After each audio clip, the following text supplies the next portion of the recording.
बहुत समय पहले की बात है। एक गांव में बहुत पुराना तालाब था। वो तालाब इतना पुराना और गहरा था कि हर कोई वहां जाने से डरता था। कुछ लोग तो यहाँ तक कहते थे कि उस तालाब में कोई भूत रहता है, पर कुछ लोग इस बात को नहीं मानते थे। उसी गांव में सोहन नाम का एक लड़का रहता था। उसके परिवार में उसकी माँ और पिता थे। सोहन की कोई बहन और भाई नहीं था। वो इकलौता ही था। इसी कारण सोहन को परिवार से बहुत ही प्यार मिलता था। इकलौता होने और ज़्यादा प्यार मिलने के कारण वो बहुत बिगड़ गया था और पास के गांव के लोगों को अपनी शरारतों से बहुत परेशान करता था। एक दिन की बात है, सोहन गांव के बच्चों के साथ खेल रहा था कि उसकी बॉल गांव के उस पुराने तालाब में चली जाती है। सोहन का दोस्त सोहन को बोलता है, सोहन, उस तालाब में मत जाना, वहाँ कोई नहीं जाता और उसका पानी भी बहुत गहरा है, तू डूब जाएगा। पर सोहन ठहरा शरारती। वो कहाँ किसी की बात मानने वाला था। वो उस तालाब में कूद जाता है।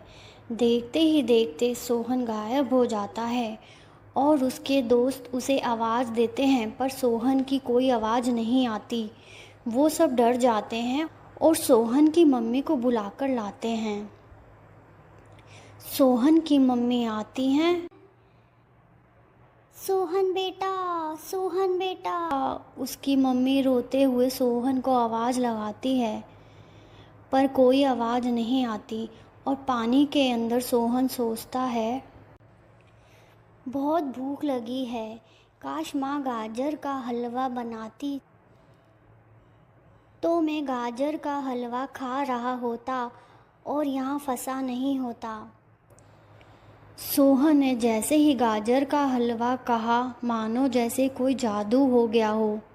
उसके हाथ में गाजर के हलवे की प्लेट थी, वो भी गर्मा गर्म गाजर का हलवा जैसा उसकी माँ बनाती थी, वैसा ही हलवा उसके सामने था।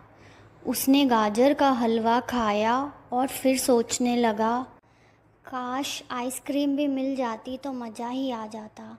और देखते ही देखते उसके हाथ में आइसक्रीम आ जाती है और वो सोच में पड़ जाता है, आखिर ये सब हो कैसे रहा है। इस तालाब को तो सब बुरा समझते थे, पर मुझे तो ये बिल्कुल भी बुरा नहीं लगा। मुझे यहाँ बहुत मज़ा आ रहा है। मैं यहीं रहूँगा हमेशा, घर नहीं जाऊँगा। और तालाब के बाहर उसकी माँ का रो रो कर बुरा हाल हो गया था। सब लोग परेशान थे सोहन के लिए, पर सोहन वो अपनी ही दुनिया में खुश था। उस जादुई जल से सोहन जो भी कुछ मांगता उसे वो झट से मिल जाता था।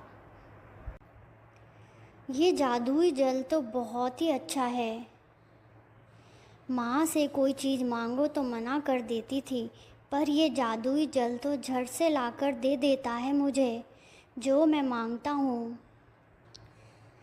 वाह रे सोहन, तू तो बहुत लकी है। गांव के लोग तो ऐसे ही डरा रहे थे। यहाँ तो बहुत मज़े हैं। सोहन को गोताखोर भी तालाब में ढूंढने जाते हैं, पर वो उन्हें कहीं नहीं मिलता। सोहन की माँ रोती जाती है और सोहन को आवाज़ लगाती है, पर सोहन की कोई आवाज़ उसे सुनाई नहीं देती और ना ही गोताखोर उसे ढूंढ पाते हैं। इस तरह से 2 दिन निकल जाते हैं और सोहन वहीं तालाब में मज़े से रहता है। और तालाब के बाहर उसकी माँ की रो रो कर तबीयत खराब हो जाती है। उसकी माँ ने 2 दिन से कुछ नहीं खाया होता, बस रोती रहती है। तीसरे दिन सोहन को अपनी माँ सपने में दिखाई देती है। सोहन अपनी माँ को कहता है, माँ देखो, मैं यहाँ कितने मज़े से रह रहा हूँ, तुम भी यहीं आ जाओ, देखो यहाँ पर सब कुछ है, यहाँ किसी चीज़ की कमी नहीं है। माँ तुम कुछ बोल क्यों नहीं रही हो? इतने में सोहन की माँ बेहोश हो जाती है और सोहन की आँख खुल जाती है। वो रोने लगता है और कहता है, मुझे माँ के पास जाना है। जादुई जल उससे कहता है, सोहन रोना बंद करो। इतने ऐशो आराम को छोड़कर बाहर क्यों जाना चाहते हो? इतना कुछ तुम्हें नहीं मिलेगा। सोहन कहता है, मुझे कुछ नहीं चाहिए, मुझे बस माँ चाहिए, मुझे माँ के पास जाना है। सोच लो, वापस तुम कभी इस तालाब में नहीं आ पाओगे। ये मौका नसीब वालों को एक ही बार मिलता है। ये सुनकर सोहन कहता है, माँ भी एक ही बार मिलती है, मुझे माँ के पास जाना है। जादुई जल उसकी ये इच्छा पूरी कर देता है और उसे उसकी माँ के पास पहुँचा देता है। जैसे ही सोहन की माँ सोहन को देखती है, उसे होश आ जाता है। वो उसे गले लगाकर रोने लगती है। सोहन अपनी माँ को चुप कराता है और कहता है, मुझे समझ आ गया माँ, जो चीज़ बिना मेहनत के मिले उसमें कोई खुशी नहीं होती। मैं आपसे वादा करता हूँ, सारी शरारतें छोड़कर खूब मन लगाकर पढ़ूँगा और क्लास में अव्वल आकर आपका नाम रोशन करूँगा। मुझे माफ़ कर दो माँ, मैंने आपको बहुत परेशान किया। उसकी माँ उसे गले लगाकर खूब प्यार करती है।